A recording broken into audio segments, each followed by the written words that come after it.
নমস্কার। আজই হতে শতবর্ষ আগে আজকের দিনেই জন্মেছিলেন ঋত্বিক ঘটক। আজ তার শতবর্ষ পূর্তি। সকাল থেকে মিডিয়ায় শুধু মমতা, অভিষেক, শুভেন্দু আর কোথায় কে কখন কিভাবে এসআইআর আতঙ্কে প্রাণ দিয়ে বেড়াচ্ছে তার কচকচানি। এখনো পর্যন্ত আমি একটা চ্যানেলও দেখলাম না যেখানে ঋত্বিক ঘটকের নামটা পর্যন্ত উচ্চারিত হলো। ভালোই হয়েছে, এই বাংলায় ঋত্বিক ঘটকের নাম উচ্চারিত না হওয়াই উচিত, কিন্তু আমি নাচার, আমি তো আমার মতো সাংবাদিকতা করবই। সেই জন্য আমি খুব ফিল্মের বোদ্ধাতা নই, কিন্তু আরও অজস্র বাঙালির মতো ঋত্বিক ঘটকের ছবির একজন গুণগ্রাহী বললে কিছু বলা হয় না, একজন অন্ধভক্ত বলতে পারে। অতএব তার শতবর্ষের দিনে তার প্রতি অর্ঘ্য না সাজিয়ে, তাকে প্রণাম না করে কোনো কিছু আমার করাটা সম্ভব নয়।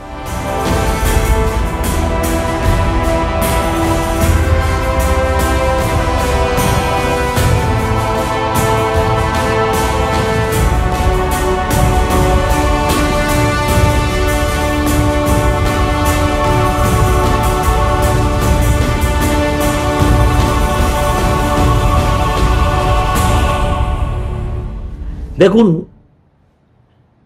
ঋত্বিকবাবু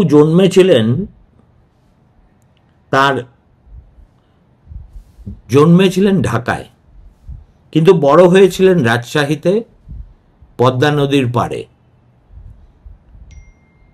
তিনি জাতি আর জাতীয়তার সংঘাত, সমাজ মানব জীবনের দ্বন্দ্বকে চোখে দেখেছিলেন, আর তা ফুটিয়ে তুলেছিলেন তার সিনেমায়, তার গল্পে, নাটকে এবং চিন্তায়, যা তিনি অকুণ্ঠভাবে প্রকাশ করতে জানতেন।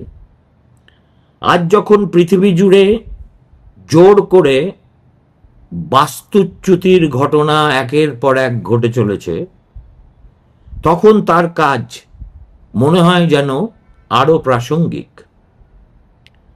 এখন আমেরিকান সিনেমা ও তার কৌশল, যেমন long shot, mid shot, close up, এইসব আখ্যান রীতি সম্পর্কে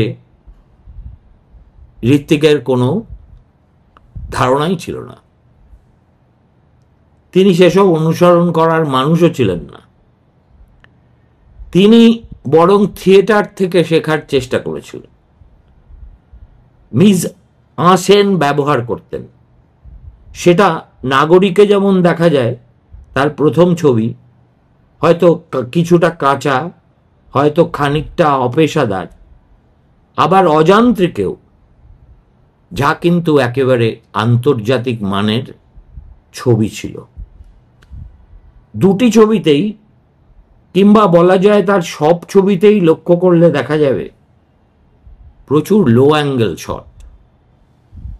তিনি নিজে ছিলেন লম্বা মানুষ, অথচ ক্যামেরার দৃষ্টিভঙ্গি রাখতেন একেবারে নিচুতে। তিনি তার চরিত্রদের আলাদা আলাদা কাট শটে নয়, সেই ফ্রেমের ভিতরেই দেখতে চাইতেন। এই ভঙ্গি নাগরিক থেকেই স্পষ্ট। আপনি যতই তার কাজে ডুব দেবেন, ততই বুঝতে পারবেন কিভাবে তিনি সিনেমার প্রচলিত ইম্যাজিনারি লাইন বারে বারে ভেঙে ফেলেছেন। একটা দীর্ঘ শট, তারপর হঠাৎ কোনো চরিত্রের চোখের অতিমাত্রায় ক্লোজ আপ, এটা ছিল চলচ্চিত্রের ভাষায় একেবারে ভুল ব্যাকরণ। কিন্তু ঋত্বিক ঘটক এসব মানার বান্দাই ছিলেন না।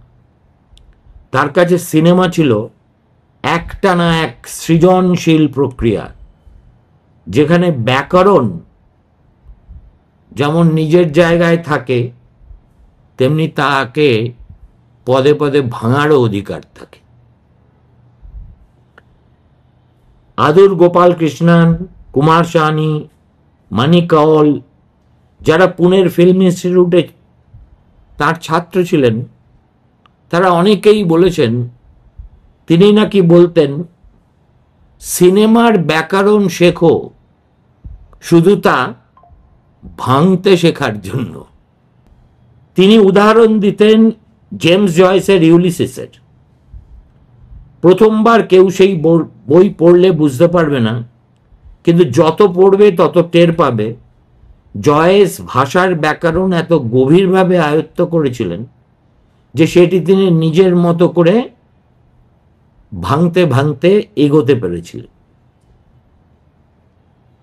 ঋত্বিক ঘটকেরও তিনি যা কিছুই করতেন সব কিছুই ছিল তার নিজস্ব। অবশ্যই তিনি ছাপোষা মধ্যবিত্ত বাঙালির তুলনায় বিশৃঙ্খল এবং বেপরোয়া ছিলেন, কিন্তু যে অবস্থাতেই থাকুন না কেন সিনেমার প্রতি তার গভীর নিবেদিত প্রাণ, সেই অবস্থানে কখনো কোনো বদল হয়নি। অনেকে হয়তো বলেন যে তার ছবিতে কিঞ্চিত মেলোড্রামা আছে, তিনি নিজের বিশেষ দৃষ্টিভঙ্গিতে দেখতেন আর নির্দিষ্ট কিছু ধারণাকে আঘাত করতেন, কিন্তু সেটা কতটা সত্যি বা কতটা মিথ্যে সেটা হয়তো সিনেমা বোদ্ধারা বলতে পারবেন। আমি মেলোড্রামার ব্যবচ্ছেদ করার যোগ্য লোক নই। আমি শুধু এইটুকু বুঝি যে ঋত্বিক কেবল সরল রৈখিক গল্প বলার জন্য সিনেমা বানাতেন না, তিনি সিনেমার ক্ষমতাকে ব্যবহার করতে চেয়েছিলেন। দুটো এক জিনিস নয়। এবং সিনেমায় সময় ও স্থানকে তিনি অনায়াসে বদলে দিতে পারতেন। এখন 1000 বছরের কাহিনী 2 ঘন্টায় তিনি বলতে পারতেন, আবার 2 ঘন্টার গল্পকেও 2 ঘন্টায় বলতে পারতেন। এটাই সিনেমার ভাষার শক্তি। তিনি জানতেন কিভাবে এই শক্তিকে বুদ্ধিমত্তার সঙ্গে ব্যবহার করতে হয়। এই যে অংশটুকু আমি পড়লাম সেটা আমি বঙ্গানুবাদ করেছি ওয়েস্টল্যান্ড বুকস থেকে প্রকাশিত আনমেকানিক্যাল ঋত্বিক ঘটক, সম্পাদক সমা দাশগুপ্ত। তিনি 50 ফ্রেমসে ঋত্বিককে দেখেছেন। 899 টাকা তার বইটির দাম, কিন্তু এক কথায় মণিমুক্ত খচিত। এরপরে আসা যাক একটা চমৎকার লেখায়, যেটা তার এই 100তম জন্মদিনে লিখেছেন আদুর গোপাল কৃষ্ণ, যিনি কুমার সাহানি ইত্যাদিদের সঙ্গে ওই পুনের ফিল্ম ইনস্টিটিউটে ঋত্বিক ঘটক যখন অল্প সময়ের জন্য অধ্যাপনা করছেন তার একজন নিবিষ্ট ছাত্র ছিলেন। আদুর লিখছেন, বাংলা চলচ্চিত্রের মহান ত্রয়ীর মধ্যে ঋত্বিক ঘটক ছিলেন কনিষ্ঠ। অন্য দুজন সত্যজিৎ রায় ও মৃণাল সেন। তার জীবন ছিল সংক্ষিপ্ত ও উন্মত্ত, দুদিক থেকেই দাউ দাউ করে জ্বলতে থাকা। সিনেমার প্রতি তার আবেগ ও অঙ্গীকার ছিল তার রাজনৈতিক বিশ্বাসের মতোই তীব্র। এমনকি তার ঘনিষ্ঠ সহযোদ্ধারাও তার অতিরিক্ত বিপ্লবী চিন্তাকে হজম করতে পারেননি। শেষ পর্যন্ত তাকে নিজের বিশ্বাস একাই বয়ে নিয়ে যেতে হয়েছিল। ঋত্বিক ছিলেন জন্মগতভাবে একজন বিদ্রোহী এবং সময়ের সঙ্গে সঙ্গে ভারতীয় সিনেমার আফা টেরিবল নামে পরিচিত হন। জীবন ও কর্ম দুয়েরই ছন্দ মিল রেখে তিনি তুলনামূলকভাবে অল্প বয়সে মাত্র 50-এর কোঠায় মৃত্যুবরণ করেছিলেন। তার জীবন ও অবদান ছিল একেবারেই অনন্য। তার কোনো প্রতিদ্বন্দ্বী ছিল না, এমনকি তাকে অনুকরণ করবেন সেই সাধ্যও ছিল না কারুর। 58 সালে বাড়ি থেকে পালিয়ে দিয়ে শুরু করে তার প্রতিটি ছবি হয়ে উঠেছিল এক অনমনীয় মানসিকতার ও অবিরাম সংগ্রামের সাক্ষ্য। আদুর লিখছেন, 63 সালে আমি যখন ফিল্ম ইনস্টিটিউট অব ইন্ডিয়ার 2য় বর্ষের ছাত্র, তখনই ঋত্বিক সেখানে ভাইস প্রিন্সিপাল ও চলচ্চিত্র পরিচালনার অধ্যাপক হিসেবে যোগ দেন। তার থিয়েটার ও সিনেমার দুর্দান্ত অভিজ্ঞতা ও কীর্তির কথা আমরা আগেই শুনেছিলাম এবং তার প্রতি আমাদের মুগ্ধতা ও শ্রদ্ধা ছিল অগাধ। তাই তার চলচ্চিত্র দেখার ও তার কথা শোনার জন্য আমরা গভীর উৎকণ্ঠা নিয়ে অপেক্ষা করছিলাম। অবশেষে যখন তা ঘটল, আমরা উত্তেজিত ও আনন্দিত হলাম। 1976 সালের 6 ফেব্রুয়ারি মাত্র 50 বছর বয়সে কলকাতায় মৃত্যু হয় ঋত্বিক ঘটকের। তিনি নিজের সিনেমা নিয়ে কখনোই কথা বলতে কুণ্ঠিত হতেন না। কেন তিনি চরিত্রের দৃষ্টিপথ সঠিক রাখতে সাহায্যকারী ইমাজিনারি লাইনের প্রচলিত নিয়ম ভেঙেছেন, সেটাও তিনি আমাদের স্পষ্টভাবে বুঝিয়ে দিতেন। আমরা তার কাছ থেকেই জানতে পারি কিভাবে শব্দ কোনো দৃশ্যের প্রভাব বাড়িয়ে দিতে পারে এবং দর্শকের উপলব্ধিকে নতুন মাত্রা দিতে পারে। সিনেমা নির্মাণে তার আপসীন ও উচ্ছ্বসিত মনোভাব, যা তার বিস্তৃত ও গভীর বক্তৃতায় প্রকাশ পেত, ছিল আমাদের মতো ছাত্রদের কাছে সবচেয়ে প্রভাবশালী ও ফলপ্রসূ শিক্ষার অভিজ্ঞতা। ঋত্বিক ঘটক ছিলেন লুই বুডুয়েলের অনুরাগী, বিশেষত তার 1959 সালের ছবি নাজারিনের। কিন্তু তিনি ইংমার বার্গম্যানকে পছন্দ করতেন না, কারণ তার ধর্মীয় গোঁড়ামির প্রতি ঘটকের এক ধরনের ক্ষোভ ছিল। একবার তিনি ক্লাসে সত্যজিৎ রায়ের অপরাজিত দেখান এবং কিছু দৃশ্যের দিকে ইঙ্গিত করে বলেন, এটাই হলো মহান সিনেমা। আমাদের কাছে এটি ছিল এক ধরনের অভিব্যক্তি। আমরা এতদিন ভুল ভেবেছিলাম যে রায় ও ঘটক পরস্পরের প্রতিদ্বন্দ্বী। বাস্তবে তারা একে অপরের প্রতি গভীর শ্রদ্ধা পোষণ করতেন। খুব কম লোক জানে যে সত্যজিৎ রায় ইন্দিরা গান্ধীকে ঘটকের নাম সুপারিশ করেছিলেন ইনস্টিটিউটে নিয়োগের জন্য। একই সঙ্গে সত্যজিতের মুখে ঘটকের উচ্ছ্বসিত প্রশংসাও আমরা শুনেছি। একবার সত্যজিৎ বাবু আমাকে বলেছিলেন, ঋত্বিকের শিরায় সিনেমা প্রবাহিত হয়। এই একটি কথা বলছেন সত্যজিৎ রায় ঋত্বিক সম্পর্কে, এর চেয়ে বিশাল সম্মানের প্রতীক আর কি হতে পারে? বিশেষত সেই মানুষের কাছ থেকে যাকে অনেকেই অন্যায়ভাবে ঘটকের বিরোধী হিসেবে চিত্রিত করেছিল।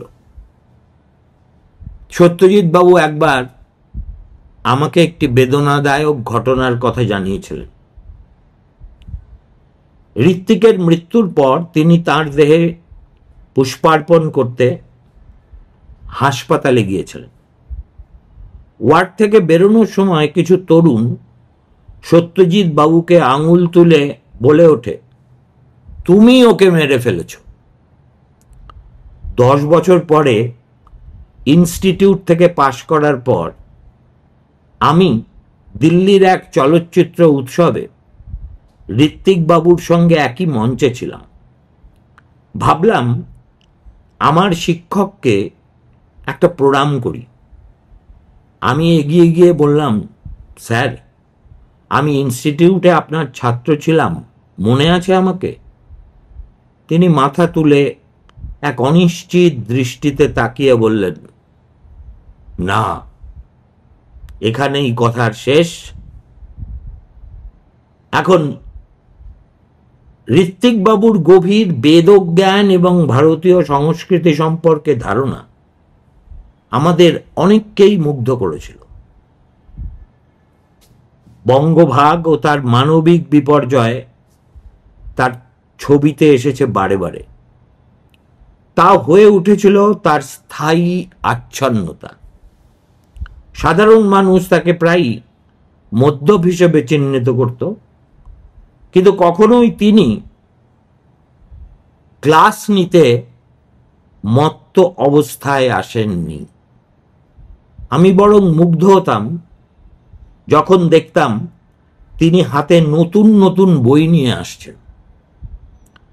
তার সিনেমাটিক অনুশীলন ছিল অনিয়ন্ত্রিত অথচ মনোমুগ্ধকর। ধারণাগত অভিনবতা, অনিয়ন্ত্রিত সৃজন শক্তি আর দৈনন্দিন জীবনের সূক্ষ্ম পর্যবেক্ষণে পড়া। মাতৃত্ব বা মাদার কাল্টের প্রতি তার নিবিষ্ট মনোযোগ তাকে অন্যদের থেকে আলাদা করে তুলেছিল। ঋত্বিক বাবুর একান্ত বৈশিষ্ট্য ছিল তিনি সস্তা মেলোড্রামাকে শিল্পের উচ্চ স্তরে রূপ দিতে পারতেন। তার দৃশ্য রচনা ও শব্দ ব্যবহারে ছিল সম্পূর্ণ নতুনত্ব। থিয়েটারে তার সক্রিয় ভূমিকা, বিশেষ করে আইপিটিএতে, সেই অভিজ্ঞতা তিনি সিনেমায় এমনভাবে প্রয়োগ করেছিলেন যা আগে কখনো দেখা যায়নি।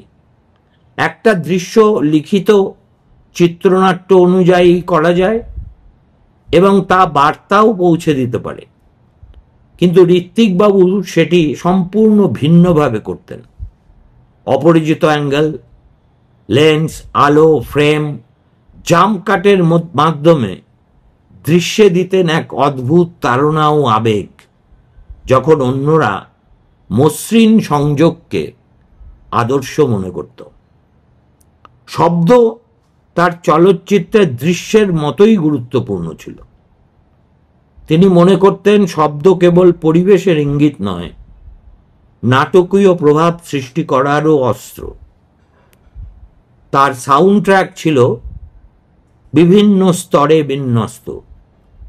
প্রতীকী ও প্রতিফলিত শব্দ, সঙ্গীত, সংলাপ, যা দৃশ্য ও মূল ভাবের প্রভাবকে গভীরতর করে তুলত।